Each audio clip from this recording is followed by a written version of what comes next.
এল family ব্লগসে আমার সকল বন্ধুদের অনেক ভালোবাসা, অনেক স্বাগত জানিয়ে আমি আজকের ব্লগটা স্টার্ট করছি। আজকে যাচ্ছি দেশের বাড়ি থেকে আরেক জায়গায় যাব। কোথায় যাব না যাব সারাদিনটা তোমাদের সাথেই থাকবো, সেটা শেয়ার করব, সঙ্গে থাকো।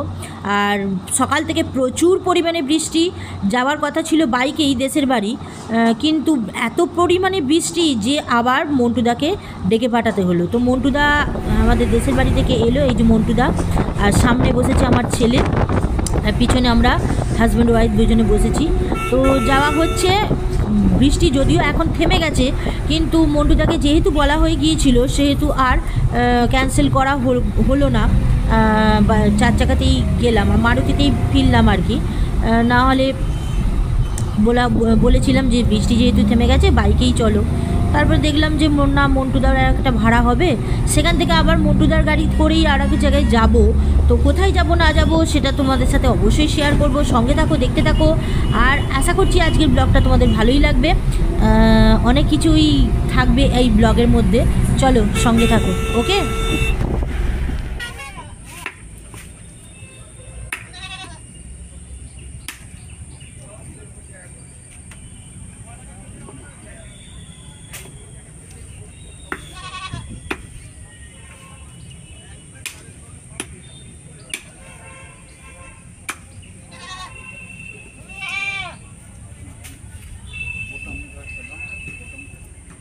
গুড আফটারনুন বন্ধুরা, এখন বাজে 3:30, পুরো 3:30। তো বেরিয়েছি রাজবোলহাটের উদ্দেশ্যে। তো বাড়িতে গেলাম, দেখতে পেলে তোমরা মাংস নিচ্ছি, দেখতে পেলে মাছও নিয়েছিলাম। প্রথমে মাছটা নিলাম বলতে এক জায়গায় ঢুকেছিলাম পেঁয়াজ আদা রসুন নিতে, যেহেতু শাশুড়ি মায়ের পেঁয়াজ আদা রসুন বাড়ন্ত ছিল সেহেতু নিতে ঢুকেছিলাম। সেখানেই দেখলাম যে পাশে মাছ বসেছে। তো আমার শাশুড়ি মা মাছের ঝালটা খুব সুন্দর করে, সেই কারণে ভাবলাম যে মাছ নিই। 4 জনের 4 কুচো মাছ নিয়েছিলাম, বেশ পাকা মাছ, বড় বড় পিস করিয়ে নিয়েছিলাম। তারপরে রাস্তায় হাজবেন্ড বললো যে মাংস নিয়ে যাবো না, তো মাংস নিয়ে যাই বলে পাঁটার মাংস নিয়ে গেলাম, তোমাদের তো দেখালাম। নিয়ে গিয়ে আমি সব জোগাড়জাত করে দিলাম, জোগাড়জাত করে দিয়ে তারপরে মাংসটা হালকা অর্ধেকটা আমি কষিয়েছি, অর্ধেকটা শাশুড়িমা কষিয়ে শাশুড়িমা মাংসটা করলো। তার আগে তো শাশুড়িমায়ের রান্না হয়ে গিয়েছিল, পোস্ত, মুগের ডাল, শাক ভাজা, মাছের টক বলতে পুকুরে মাছ ধরেছিল, সেই মাছের টক করে রেখেছিল, সেই মাছের টক এই রান্না করে রেখেছিল। তারপরে মাংস নিয়ে গেলাম, মাংস রান্না করলো। মাছটা আর আজকে করেনি, মাছটা রেখে দিয়েছে ফ্রিজে, এই হচ্ছে ব্যাপার। তো খেয়ে দিয়ে বেরিয়ে পড়লাম, যে কারণে আসা রাজবোলহাটের উদ্দেশ্যে। তো চলো রাজবোলহাটে কি করব, কি কেনাকাটা করব না করব সবটা তোমাদের সাথে শেয়ার করব, সঙ্গে থাকো, ওকে।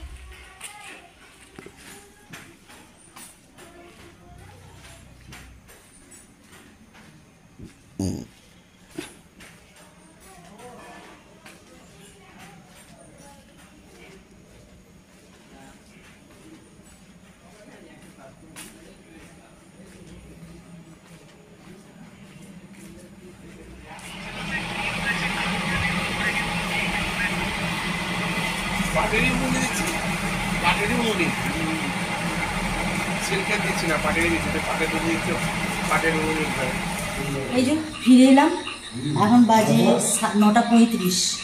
তো চলে এলাম বাড়ি একদম।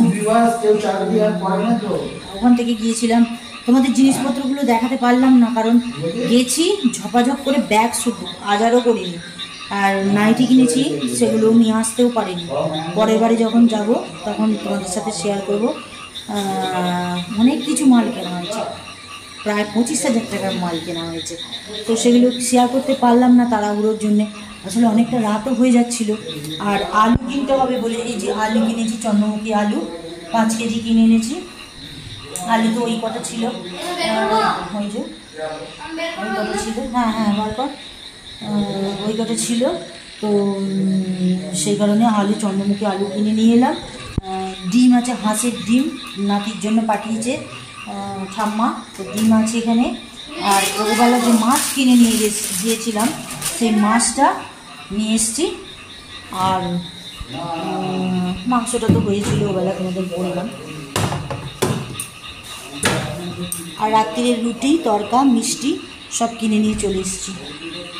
সে তো আর কিছু পারবো না, সেই কারণে।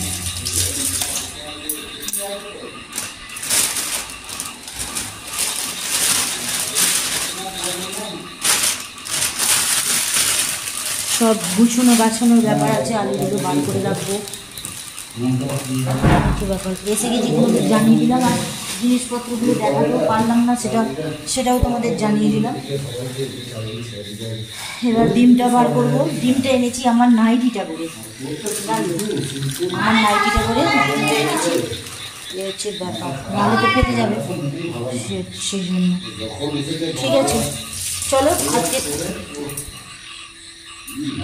আজকের ব্লগটা এখানেই শেষ করে দিচ্ছি। আবার একটা নতুন ব্লগ নিয়ে আগামীকাল তোমাদের কাছে, আগামীকালই বলতে পারছি না, পরবর্তী কোনো এক সময় হাজির হয়ে যাব।